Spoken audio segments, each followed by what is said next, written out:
संतान लाना चाहते हैं, इच्छित संतान, देवी संतान हम लाना चाहते हैं, तो उसके लिए सबसे प्रथम हम भगवान से प्रार्थना करेंगे।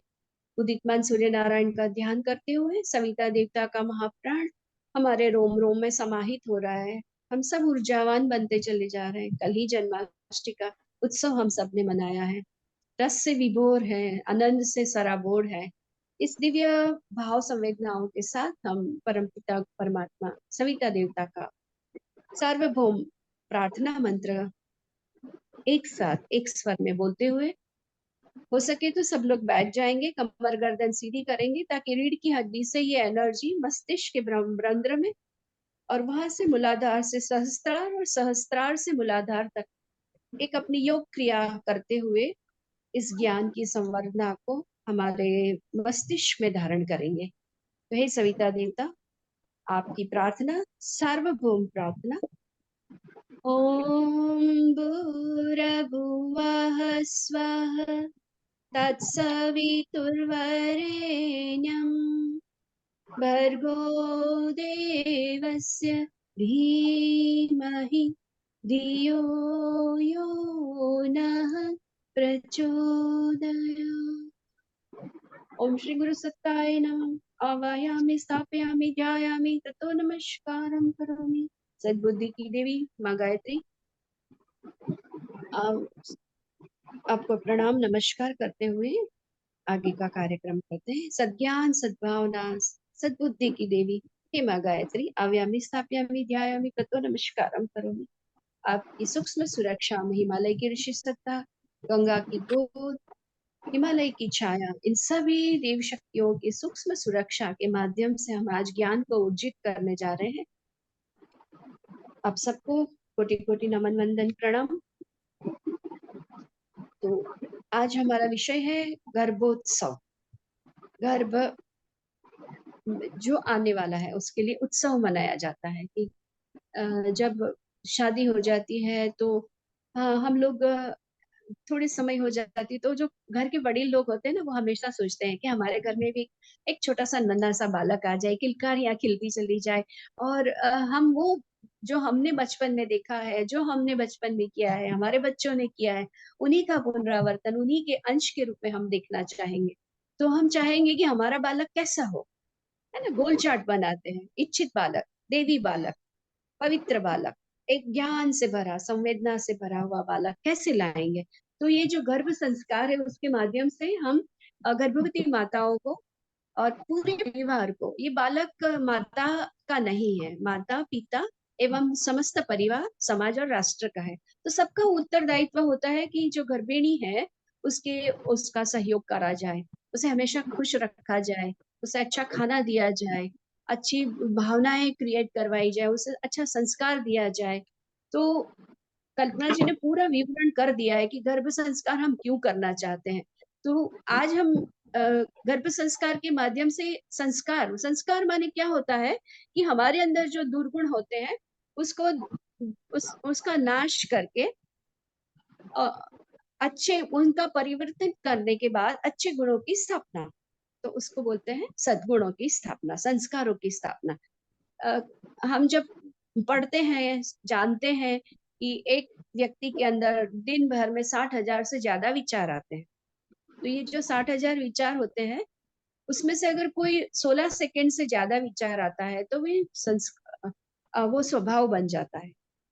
वो जब ठहर जाता है, बार बार वही विचार आता रहता है, फिर वही संस्कार जो है वो हमारी आदत बन जाती है। और जब वो आदत हो जाती है वो कभी छूटती नहीं है। इसलिए संस्कारों के माध्यम से गर्भवती माता के अंदर हम एक इच्छित संतान की प्राप्ति चाहते हैं। उत्तम संतान, उत्तम प्रकृति वाला बालक, उत्तम संस्कार वाला बालक, और उसको उत्तम वातावरण देने के बाद हम जो बालक लाएंगे उससे क्या होगा कि स्वस्थ एवं सकारात्मक विचार वाला बालक आएगा। जो प्रसन्न माता है उसके प्रत्येक वो हर एक में सफल होगा, शांत होगा, योग्य निर्णय लेने वाला, शक्तिशाली, समझदार और जवाबदार व्यक्ति बनेगा। और जो कुपोषित माताएं होती हैं जो नकारात्मक सोचती रहती है, तनावग्रस्त रहती है, घर का वातावरण ठीक नहीं होता है, तो वो बालक जो आता है वो एकदम बीमार सा, उसका शरीर भी कुपोषित, मतलब पूर्ण रूप से पोषित नहीं होता है। वो चिड़चिड़ा वाला, गुस्सा वाला, भावनाओं से बहुत दूषित, ईर्ष्या, द्वेष, किसी को छेड़ना है, किसी को मारना है, किसी को अच्छी चीज को बिगाड़ कर आ जाना है, तो इस प्रकार का नासमझ बालक आ जाता है। तो संस्कारों, बालक के अंदर, जो माता पिता, जब हम शादी करते हैं तो पहले कुंडली मिलान होता था। तो कुंडली मिलान में क्या करते थे कि माता के 5 परिवारों के गुणों को हम देखते थे कुंडली में, ननिहाल देखते थे, और एपिजेनेट मतलब उनके संस्कारों को देखते थे, और पिता के 7 पीढ़ी के गुणों को हम मिलाते थे, और उसके बाद शादी का मिलान होता था। तो उसका कारण ही यही था कि हम इस परिवार से उस परिवार के साथ नाता जोड़ रहे हैं, और जो संतति आएगी वो महान होगी। मतलब हमेशा सवाया होता है ना? जो हम, जो हमारे पास नहीं था, अब हमारे बच्चे वो ज्ञान उपलब्ध है। तो इस तरह से ये काल से ही बालक का प्रशिक्षण हम शुरू कर देते हैं। तो प्रशिक्षण में हम उसको संस्कृति सिखाते हैं, विज्ञान सिखाते हैं, और उसके माध्यम से संस्कृति क्या है और विज्ञान क्या है, अध्यात्म और विज्ञान का समन्वय जब माता पिता और परिवार समझता है तो उनका दायित्व और मजेदार बन जाता है। कि अच्छा, जैसे कि एक छोटी सी बात बताती हूँ। हम सबको पता है कि श्रवण कुमार, श्रवण कुमार कितना कितना एक देवी बालक था, माता पिता के प्रति संवेदनशील था, कितना अनुग्रह था अपने पिता माता के साथ। परंतु एक जगह ऐसी आई जहां पर उसको लगा, अरे मेरे माता पिता तो अंधे हैं, है ना, आंखों से देख नहीं सकते, किंतु हाथ पैर तो उनके सही सलामत हैं, वो चल तो सकते ही हैं, तो फिर मैं अपने कंधों पर उनका बोझ उठा के क्यों जा रहा हूँ, है ना? तो क्यों? उस जगह का वातावरण वैसा था, तो भूमि का वातावरण वैसा था, वो वहां पर रेस्ट करने के लिए बैठे थे। और उसने बोला, अच्छा बेटा, माता पिता बड़े गुणी थे, उन्होंने क्या बोला कि बेटा ऐसा कर, तू हमको थोड़े कदम चला ले, अभी हमें आदत नहीं है ना, थोड़ी देर हमें ले जा, फिर हमें उतार देना। तेरी बात बिल्कुल सही है कि हम आंखों से देख नहीं पा रहे हैं, पर पैरों से तो चल ही सकते हैं। तो थोड़े गज कदम चलने के बाद माता पिता तो समझदार थे, परंतु श्रवण कुमार को लगा, अरे मैं ऐसा व्यवहार कैसे करा, क्यों किया, ऐसी क्या बात थी? जब तक मैं अपने माता पिता को मैं आंखों पर बिठा के रखने वाला बालक, छोटी सी बात के लिए ऐसे मैंने इतना गंदा व्यवहार किया, बहुत पछतावा हुआ, है ना? तो वातावरण की असर बालक के ऊपर होती है। एक छोटी सी भूमि पर उस बालक के इतना देवी संतान विमुख हो गया अपने कर्तव्यों से, तो हम तो बहुत साधारण जीवात्माएं हैं। तो हमें तो इस बात पर छोटी छोटी चीजों को हमें सीखनी है। कहते हैं कि शाम होती है तो गर्भिणियों को या कोई भी, मतलब जैसे मासिक धर्म धारण करने वाली माताएं होती है, तो उसको घर के बाहर नहीं जाना चाहिए 3 कालों में, सुबह दोपहर शाम। और शाम को नहीं जाना चाहिए। क्यों नहीं जाना चाहिए? अब उसके पीछे विज्ञान है। ज्यादातर लोगों को पता नहीं है क्या है कि हम जो जीवात्मा होती है, जैसे हम मृत्यु के बाद एक ग्रंथ पढ़ते हैं, गरुड़ पुराण, है ना? उसमें बोला गया है कि जीवात्माओं को इतनी सारी नाना प्रकार के दुखों को झेलना पड़ेगा। अब वो दुख है कहाँ? तो गर्भस्थ शिशु जो अंदर अपनी माँ के पेट में है, वो सारे गुण, सारे पाप झेलता है और बहुत थक जाता है। तो भगवान ने एक व्यवस्था कर रखी है कि शाम को 7 बजे ये जीवात्मा माँ के गर्भ से थोड़ा 10 मिनट के लिए बाहर निकलेगा और वापस अपने गर्भ में पुनः प्रवेश कर लेगा। तभी माताएं बोलती थी, बाहर मत जाओ, भूत प्रेत ये वगैरह वगैरह, टोटका लग जाएगा, ये गर्भपात हो जाएगा।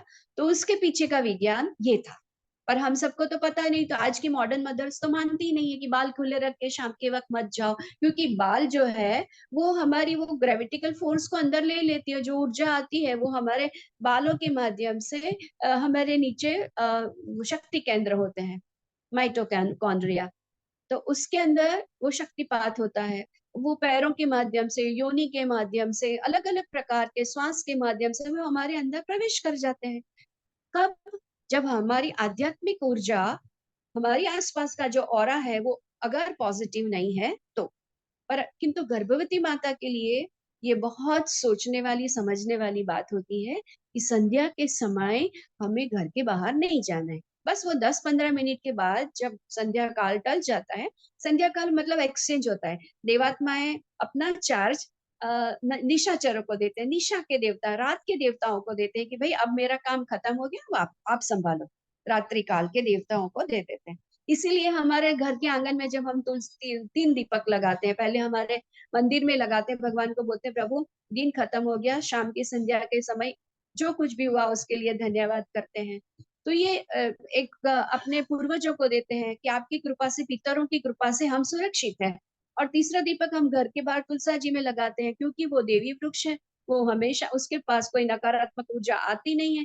हम उनको निमंत्रण देते हैं प्रार्थना करने के, हे माँ आप हमारे घर की रक्षा करना है, ताकि रात को चोर या निशाचर या ऐसी कोई तांत्रिक शक्तियां हमें हमारे घर में प्रवेश न कर पाए। तो ये बाकायदा हमारी संस्कृति है, पर हम उससे क्या मानते हैं? ऐसा तो कभी होता होगा, आज की पढ़ी लिखी संतानों को हमारे संस्कारों से विमुख कर दिया है। तो जो गर्भकाल में बच्चा आता है उसको हमें शरीर से स्वस्थ, माँ के शरीर से उसका शरीर बनता है, माँ के मन से उसका मन बनता है, माँ की सोच से उसके विचार बनते हैं, विचार से प्रारब्ध बनता है। जैसा अन्न खाती है, सुसंस्कारी, संतुलित, ऋतु रुतकर, हितकर और मितकर भोजन खाती है, तो उसके हिसाब से आपके घर में उस बालक की प्रक्रियाएं चलती है ना? अन्न से बोलते हैं मन होता है, मन से विचार, विचार से कर्म, कर्म से प्रारब्ध, और प्रारब्ध प्रारब्ध के बाद तो हम पता है हमने जो किया है वो घूम फिर के वापस आना है। कहते हैं ना कि हजारों गायों के बीच में अगर बछड़े को छोड़ दिया जाए तो वो अपनी ही माँ को पहचान लेता है। इसी तरह से जो कर्म होते हैं वो भी हमारे संस्कारों के माध्यम से हमें ढूंढकर वापस आते हैं। इसलिए जब हम गर्भ संस्कार करते हैं तो जो जीव आया है, उस जीव गत जन्म से आया हुआ जीव अपनी मृत्यु के बाद अपनी सारी चीजें भूल गया है, तो वो सब कुछ ग्रहण करके अपने अंदर संग्रह करने की प्रक्रिया करता रहता है। इसलिए ये जो जीवात्मा पुराना शरीर छोड़ चुकी होती है और इस नए शरीर की अनुभूति में नहीं होती है, इसलिए वो जो भी माँ उसे बोलती जाती है वो अपने सबकॉन्शियस माइंड में स्टोर करती जाती है। और जब जन्म लेता है बालक, तब वो धीरे धीरे जो स्टोर है उसको वो अनुभव करने लग जाती है, वातावरण मिलता है, वो बातें उसको लगती है कि हाँ ये तो मैंने सुना था, ऐसा होता है, अच्छा संगीत से मुझे मजा आया था, ये सुनना मुझे अच्छा लगता है। तो बालक अपनी क्रिया प्रतिक्रियाएं देता है। तो हम जो ये ये संतान का निर्माण वस्तुतः गर्भकाल से आरंभ हो जाता है, और करीबन 80% पूरी डेवलपमेंट शरीर की एवं मस्तिष्क की डेवलपमेंट हो जाती है। बाकी 2 साल के अंदर और 15% बढ़ जाती है, और मात्र 2% बाद में उस जीवन काल में डेवलप हो जाती है। तो IQ, EQ, SQ, social, spiritual. अब जब हम माताओं के पास, गर्भवती माता जब डॉक्टर के पास जाती है तो माँ सबसे पहले क्या प्रश्न पूछती है कि मैं क्या खाऊं जिससे मेरा बालक बहुत अच्छा हो, मेरा बालक स्वस्थ हो। पर कोई माता ये नहीं पूछती है कि मैं ऐसा क्या करूं कि मेरा बालक महान बने, सर्वगुणी, सर्वगुणों से भरा हुआ बने, एक महान व्यक्ति बने। बस वो सिर्फ एक ही क्वेश्चन होती है कि क्या क्या खाना चाहिए, कैसे कैसे एक्सरसाइज करनी चाहिए, रेस्ट करना चाहिए, कब कब मुझे डॉक्टर के पास आना है, कौन सी वैक्सीन लेनी है, कौन सी सोनोग्राफी करनी है, बस। तो आज के समय में हमें ये गर्भावस्था में शिशु का शारीरिक, मानसिक एवं आध्यात्मिक विकास कर उसे मनचाहे सांचे में ढालने की ये जो क्रिया है उसे हम गर्भ संस्कार बोलते हैं। जैसे हमारे पास अपने घर में ये सारी फोटो होगी भगवान राम की, कृष्ण भगवान की, मोहम्मद ईसा, भक्त Prahlad, Shivaji, Vivekananda ji, Mahatma Gandhi, Einstein, Abdul Kalam, mother Teresa, इन सारी व्यक्तियों की हमारे घर में फोटो है या हमें उनकी पहचान है। तो वो एक विशेष बालक बने, विशेष अभिव्यक्ति के साथ जन्म लिए। तो क्या हमारे घर में ऐसे बालक नहीं पैदा हो सकते हैं? बिल्कुल हो सकते। तो उनको उस प्रकार प्रतिभाशाली एवं दिव्य संतान को जन्म लेने के लिए हमें कुछ विशेष क्रिया प्रक्रियाएं करनी होती है।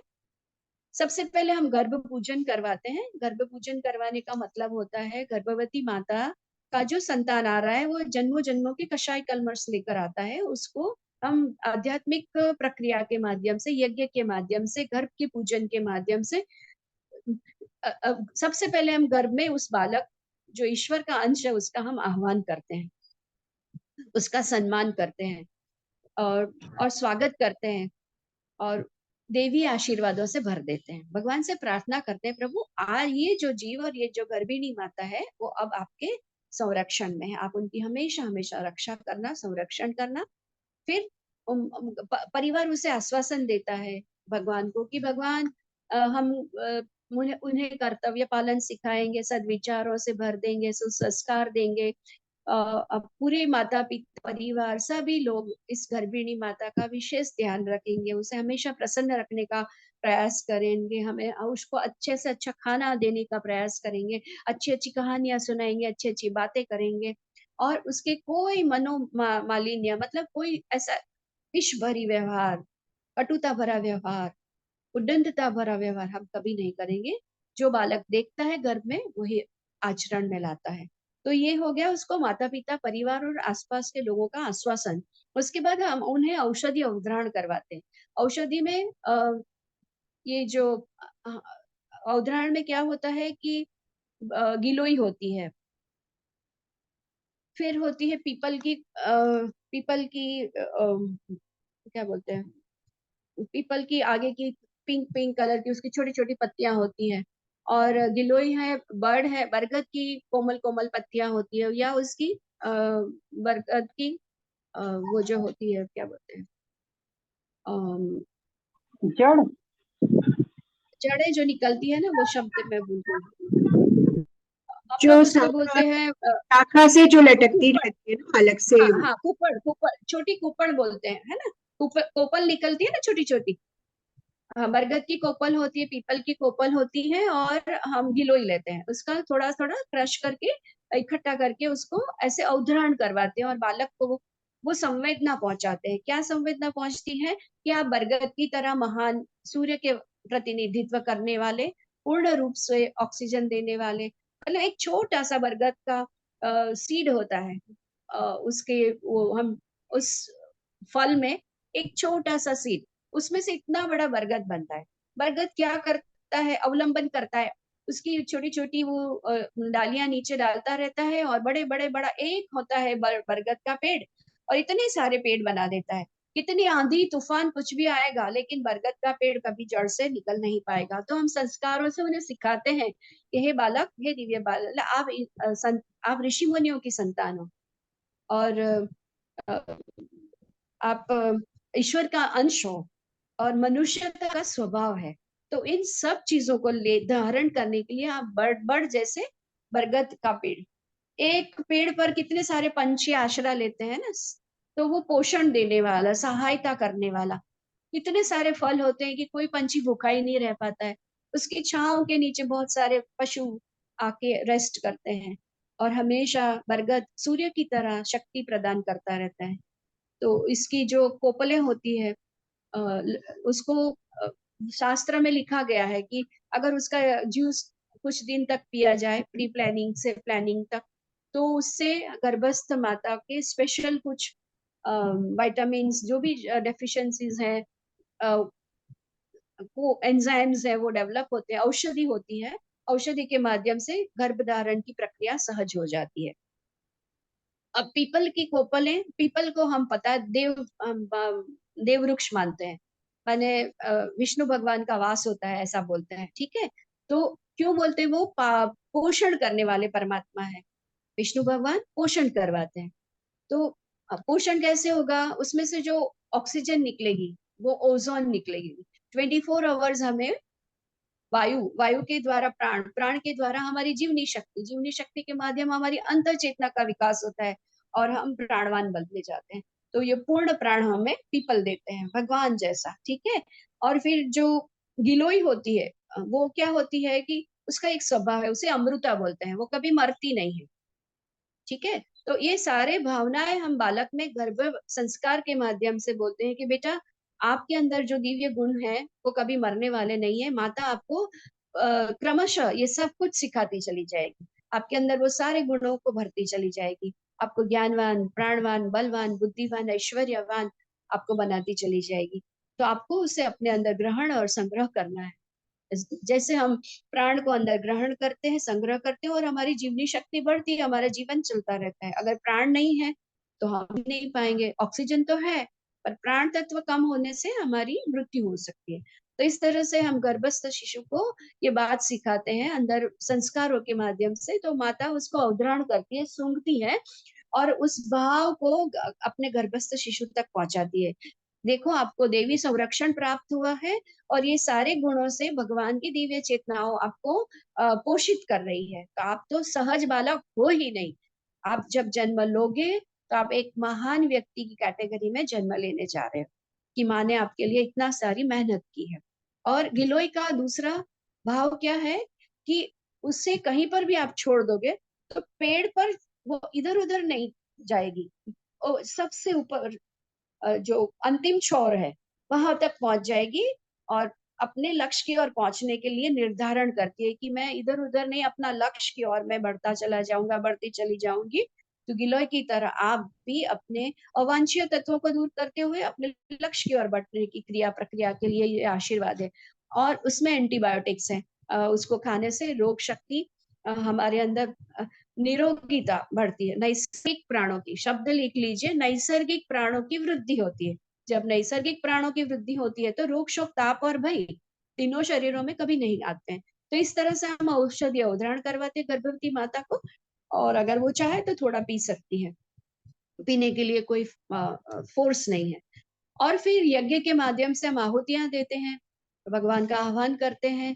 अ, तो संगतिकरण होता है, देव आह्वान होता है। सबसे पहले हम अपने शरीर को, अपनी आत्मा को देव शक्तियों के साथ जोड़ने की क्रिया होती है, अपने भावों को सुदृढ़ बनाते हैं, अपने शरीर को, मन को पूर्ण रूप यज्ञ की क्रिया से ऊर्जित ऊर्जा को धारण करने की प्रक्रिया करते हैं। उसके बाद देवों का आह्वान होता है, देव संगतिकरण होता है, यज्ञ होता है।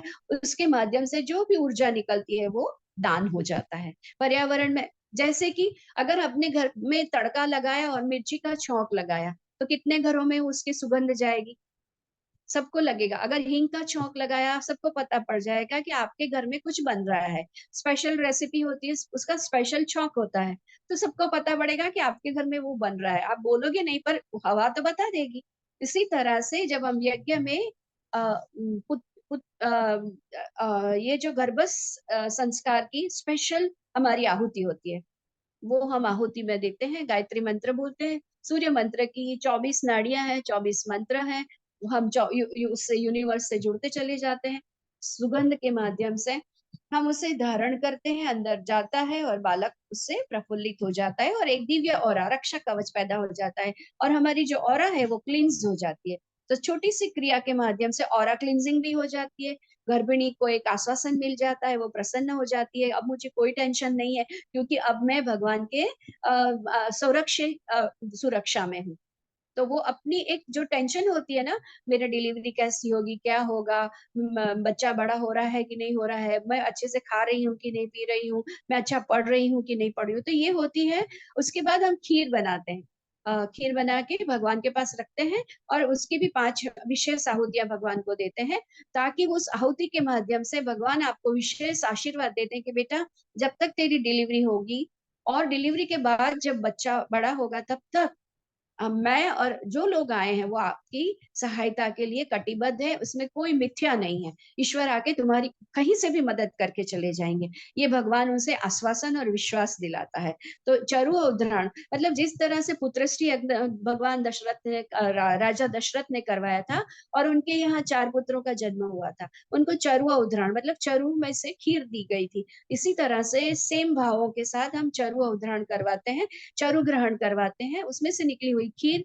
जिस तरह से कौशल्या माँ को राम चारों भाइयों का जन्म हुआ था, उसी तरह से हमारे यहाँ पे भी राम जैसा भगवान एक देवी शक्ति जैसी कोई देवी कन्या हमारे घर में जन्म लेने जा रही है, तो ये हमारे गर्भ संस्कार का कर्म कांड होता है। कर्म कांड के माध्यम से वो जीव, उसका सिम कार्ड है ना भगवान के पास हो जाता है, फिर वो ऑनलॉग होता है, कभी लॉग आउट होता नहीं है। कितनी सरल बात है, ईश्वर के साथ जुड़ना, उसका अवलंबन पाना, उसका अनुग्रह पाना, उसकी कृपा पाना, उसके आनंद को पाना, उसके प्रेम को पाना, और उस एक दिव्य वातावरण के ओज तेज और वर्चस्व में हमेशा मस्त रहना, ये है गर्भ संस्कार। तो गर्भ संस्कार का ये जो कर्म कांड है बहुत ही अतुलनीय है ना। फिर उस खीर को हम माँ को खिलाते हैं कि आप भगवान का स्मरण करते करते, जैसा बालक आप चाहते हो वैसा बालक का स्मरण करते करते इस खीर को खाइए। ये महाप्रसाद है। जब प्रसाद मतलब भगवान का साक्षात दर्शन जिसमें होता है, और यज्ञ के माध्यम से वो परिश्रुत हुआ हुआ प्रसाद है, आप उसे ग्रहण करें। अब जब वो ग्रहण करती है तो एस्ट्रोलॉजी तो है, शुक्र मजबूत होता है तो वातावरण मजबूत हो जाता है। ये सारी चीजें बहुत सारी हमारी अध्यात्म और विज्ञान से जुड़ी हुई हमारी उपलब्धियां हैं। तो आप बताइए, अब ये छोटी सी क्रिया तो है नहीं, छोटी सी क्रिया के माध्यम से उच्च गुणों वाला, देवी संतान वाला, ईश्वरीय अनुग्रह से धारण करने वाला, ऊपर अब हम सबको पता है इतने सारे ऋषि मुनि, इतने सारे देव शक्ति, इतने सारे महान पुरुष ऊपर इस धरती की सुरक्षा के लिए, इन जीवों की सुरक्षा के लिए रुके हुए हैं। कुछ लोग चाहते हैं कि वो धरती पर जन्म ले, तो वो जन्म लेने के लिए सुपात्रता, सुपात्र परिवार, ऐसा पवित्र हमारी कोख होती है ना। तो उस कोख को पवित्र भूमि, जिसमें एक जीव आता है अंदर अपना एक छोटा छोटा छोटा अपना जीवन काल बनाने के लिए 9 महीने की योग यात्रा करता है। तो वो देखता है पहले मैं कौन से माता पिता के घर में जाऊं जहां मुझे वो सारी चीजें जो मुझे चाहिए मेरी पात्रता के विकास के लिए, जो मैं बनना चाहता हूँ, जैसा बनना चाहता हूँ, वो सब कुछ मिलेगा क्या, वो देखते हैं। और उसके बाद हमारे घर में उनका आरोहण होता है। हम उन्हें निमंत्रण देते हैं कि प्रभु हमारे घर में भी कोई ऐसी देवी चेतना का महाप्राण हमारे घर में आए। तो आप समझ जाइए कि ये बहुत बड़ी क्रिया है। आज हमने मात्र अपनों से अपनी बात की है और समझाया है कि ये बहुत ही सुंदर, बहुत ही एक बहुत ही इम्पोर्टेंट रोल है हम सबका, कि धरती पर स्वर्ग का अवतरण हो, मानव में देवत्व का वरण। जब मानव में देवत्व वरण होगा तभी तो स्वर्ग का अवतरण होगा ना। ऐसी आसपास की वातावरण बनती चली जाएगी, हमारा भाव, हमारा प्रभाव, हमारा स्वभाव इस तरह से बनता चला जाएगा जैसे ईश्वर चाहते हैं। तो ईश्वर स्वयं चाहते हैं कि ऐसी देवी चेतनाओं के लिए ऐसा देव परिवार उन्हें मिले जिनके घर में एक दिव्य संतान अपना जन्म ले सके। तो ये रहा हमारा गर्भ, छोटी सी कहानी गर्भ संस्कार की, कि उसके माध्यम से तो अब ये ऐसे तो बन नहीं जाएंगे महान। उनके पास सिम कार्ड तो बहुत अच्छा है, लेकिन उसको एक्टिवेट करना पड़ेगा। कौन मोबाइल में डालते हो, कैसा वो फंक्शन करेगा, कितना रिएक्शन देगा, क्या देगा, उसका प्रोफाइल क्या होगा, है बहुत ज्यादा मुझे पता नहीं है इलेक्ट्रॉनिक्स, पर मैं समझा सकती हूँ कि वो जो सिम कार्ड हमारे पास बहुत बढ़िया है, मोबाइल बहुत अच्छा है, तो उसके फंक्शंस भी वैसे ही होंगे। तो हम माता पिता का ये रोल रहता है कि एक अच्छे समाज के निर्माण के लिए, क्योंकि ये मैं बड़े नाज के साथ, बड़े गर्व के साथ कह रही हूँ कि युग बदल रहा है धरती पर। धरती अपना काल बदल रही है, कलयुग की कलयुग अपना बोरी बिस्तरा बांध के जाने की तैयारी में है, और सतयुग की सत चेतनाएं आने के लिए बहुत लालायित है। तो हम सबका ये बहुत बड़ा दायित्व होगा कि हम ये जो जीव है, वो सोल कॉन्शियस जीव होता है, उसको पूरी पूर्ण रूप से बहुत सारी दिव्यताओं से, विभूतियों से, संस्कारों से हम उसको भर दें। और हर एजेंट का भगवान जी ना, हर कोई भी काम करते हैं ना, हम LIC एजेंट बनेंगे, कोई भी एजेंट बनेंगे तो हमें उसका वो मिलता ही है, कमीशन। तो भगवान बोलते हैं बेटा तू अगले जन्म की तैयारी कर ले, और ऐसी छोटी छोटी कामों के माध्यम से दिव्य चेतनाओं को लाने का काम कर ले, ऐसे मित्र मंडल बना ले, ऐसे लोगों में सजगता ला दे, वो सब भी उस प्रॉफिट के अधिकारी बन जाएंगे, है ना। तो ये रही आज हमारी गर्भ संस्कार कि क्या करेंगे। अब ये सोचा जाए कि गर्भ संस्कार में हम क्या करेंगे, उत्तम स्वास्थ्य के हेतु हम क्या करेंगे, योगासन करेंगे, उनके लिए व्यवस्थित प्राणायाम है वो प्राणायाम करेंगे, छोटी छोटी स्टेज वाइज हम एक्सरसाइज करेंगे, प्रॉपर डाइट खाएंगे, न्यूट्रिशनिस्ट मतलब जितना भी हमें पोषक तत्व चाहिए फर्स्ट सेकेंड थर्ड ट्राइमेस्टर में, और गर्भवती माता लैक्टेशन के लिए प्रिपेयर करे। तो ये उत्तम स्वास्थ्य के लिए जरूरी है। अब उत्तम प्रकृति के लिए हमें क्या करना चाहिए, इस बात उसके दिव्य वातावरण देने के लिए हम इस ध्यान करने, बहुत सारे ध्यान है, अपन एक उसका सेशन लेंगे। ध्यान के माध्यम से इस ईश्वरी चेतना के साथ, परम चेतना के साथ इस आत्मा का मिलन होता है, उसकी अनुभूति होती है, वो आनंद आता है, और गर्भस्थ शिशु वहीं से प्रैक्टिस में लग जाता है, बाहर आके उसको प्रैक्टिस नहीं करनी पड़ती है, क्योंकि वो अनलॉग हो चुका है उनके साथ, तो कभी लॉग आउट नहीं होगा। तो ये है ध्यान के माध्यम से। जब संगीत गाते हैं तब भी हमारी कुंडली का जागरण हो जाता है, इसलिए बोलते हैं हर रोज सब लोग भजन गाते हैं, भजन के साथों सुर है, स्वर लहरी से ईश्वर के साथ कनेक्ट हो जाते हैं।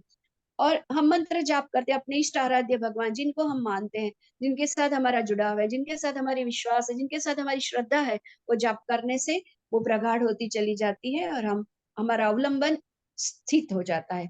अब उत्तम संस्कार के लिए हमें क्या करना चाहिए, गर्भ संवाद करना चाहिए बालक के साथ, जब से उठते हो और सोते हो तब तक बालक अपनी नाभि पर हाथ रखकर गर्भस्थ माता शिशु से वो उसको से बात करती है, और है वो पठन करती है, और हमारे ग्रंथ करने से हमें ये मिलता है, शब्द की है। दी आपकी आवाज जो है ना कट हो रही है, आपकी आवाज अच्छा, मुझे ब्रेक होने लगी है, ब्रेक हो रही है। हाँ, और ऐसे भी हमारा ये हो रही थी हाँ, तो बस अभी 2 मिनट में खत्म हो जाएगा। सकारात्मक सोच होना बहुत जरूरी है, और वातावरण देने के लिए पर्सनल काउंटर से हम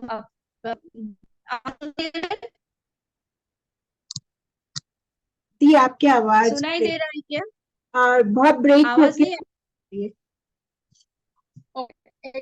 है? अम, अगर किसी का कोई भी क्वेश्चन है ना, हम सेकंड से फॉलो लेंगे, आप वहां पर आकर कोई भी क्वेश्चन है तो आप लोग कर सकते हैं, सेकंड से सेम लिंक पर आप दोबारा ज्वाइन कर लीजिएगा। ओके, मेरी आवाज आई क्या आप लोग को? तुम्हारी आवाज भी थोड़ी ब्रेक हो रही है, लगता है कुछ इंटरनेट इशू हुआ है अचानक में। यस यस, यहाँ पर है प्रॉब्लम, बरसात है ना, हाँ हाँ, बरसात हो रही है तो हो सकता है थोड़ा प्रॉब्लम हो रही है यहाँ पर। आप सुनाई देता है? हाँ जी, टाइम अप हो चुका नहीं तो यस, तो हम सबको प्रणाम करते हैं, जो अच्छा लगा ईश्वर के चरणों में अर्पण, कुछ गलतियां दीदी के लिए बहुत क्षमा। सुंदर सिखाते हैं, बहुत बहुत धन्यवाद, आपकी आवाज बहुत सुंदर, है। सुंदर आवाज थैंक में यू। सुंदर कुछ सुनने के लिए मिल रहा है, कानों को अति प्रिय लगता है। हाँ, मन चलो कर रहा है सुंदर तो सुनते ही सुनते हैं। रहे, मन कर रहा है